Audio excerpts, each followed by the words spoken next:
সুকুমার দেবনাথ বিপিএফের ক্যান্ডিডেটকে আমরা বিপুল ভোটে জিতাম বলে আশা রাখি।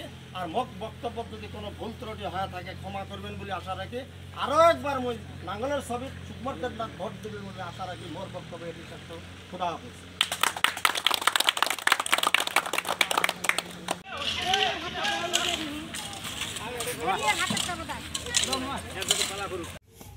আমি তো বিপিএফের কর্মী। কিছুদিন বিপিএফত খাটিও বিপিএফের ক্যান্ডিডেট আমি জিতে না পারলো। এই কারণত ক্যান্ডিডেট যেজন টিকিট দেয় এইজন বাহিরর এইবার আমি যে একটা সুযোগ পাইছো আমার লোকালের সুকুমার দেবনাথ ডাঙরিয়াক এবার টিকিট দিব বলে আমি শুনা পাইছো। এখন দলে দিব না দিব এটা আমি নাজানো। কিন্তু যদি সুকুমার দেবনাথ স্যারের আমার যেটু এবার বিন্যাছড়া এলাকার মধ্যে যেটু উপকার করছে, রাস্তাঘাটের যেটু খারাপ আছিলে এটু ঠিক করিল, রাইজের সুবিধা করে দিলে, মসজিদের যেটু বামনডাড়ি রাইজ দুখিয়া মানুষ করব নোৱাৰিলে এইটু কৰে দিলে, আৰু এটা মসজিদের করে দিব, ইফালে একটা মসজিদের করে দিছে। বিন্যাছড়া 3টা মসজিদের কাম সুকুমার দেবনাথ স্যারে আমার উপকার করিলে। আমি এই কারণত বিন্যাছড়া অল রাইজে ভাবি আছো যে যদি আমার যেজনের দ্বারা উপকার আজি বুলি না হয়, আমি বুঝা হল লৈকে আমি তার ওচৰত গেলেই আমি উপকার পাইছিলো। সেইজনে যদি এবার টিকিট পায়, আমি এবার বিন্যাছড়া সমূহ রাইজে তাকে বিপিএফত ভোট দিয়ে জয়যুক্ত কৰিম বুলি আমি আশা কৰিছো।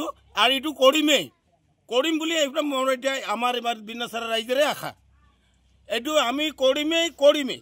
এইটো এই বিপিএফ জিন্দাবাদ, সুকুমার দেবনাথ জিন্দাবাদ, সুকুমার দেবনাথ জিন্দাবাদ, হাগরামা মহিলারি জিন্দাবাদ, হাগরামা মহিলারি জিন্দাবাদ, রবিরাম নার্জারি জিন্দাবাদ, রবিরাম নার্জারি জিন্দাবাদ, BPF long live, BPF long live. পাৰি পাইছোঁ আজি আমাৰ গাঁৱৰ যিটো মানে ৰাস্তা যিটো আছিলে, ৰাস্তাটো মানে বহুত মানে বেয়া হৈ আছিলে। আৰু আমি শুনা পাইছোঁ যে সি মানে বিপিএফৰ টিকিট পাব।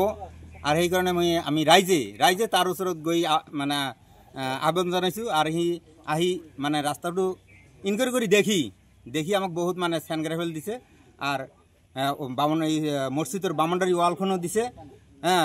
এই কাৰণে আমি আমাৰ এই গাঁৱৰ মানে যিবিলাক মানুহ আছে আমি গোটেইবিলাক প্ৰতিশ্ৰুতি দিছোঁ, যদি আমাৰ সমাজসেৱক মানে চিটলা এলাকাৰ সমাজসেৱক যদি সুকুমাৰ দেবনাথে যদি বিপিএফৰ টিকিট যদি পায়, আমি মানে বিপুল ভোটত আমাৰ এই গাঁৱৰ মানুহ যিবিলাক আছে গোটেই মানুহে মানে একচাটিয়া মানে বিপুল ভোটত মানে আমি ভোট দি তাক জয়যুক্ত কৰাৰ জন্য আমি আশা ৰাখিলোঁ। এইখিনি কৈ মোৰ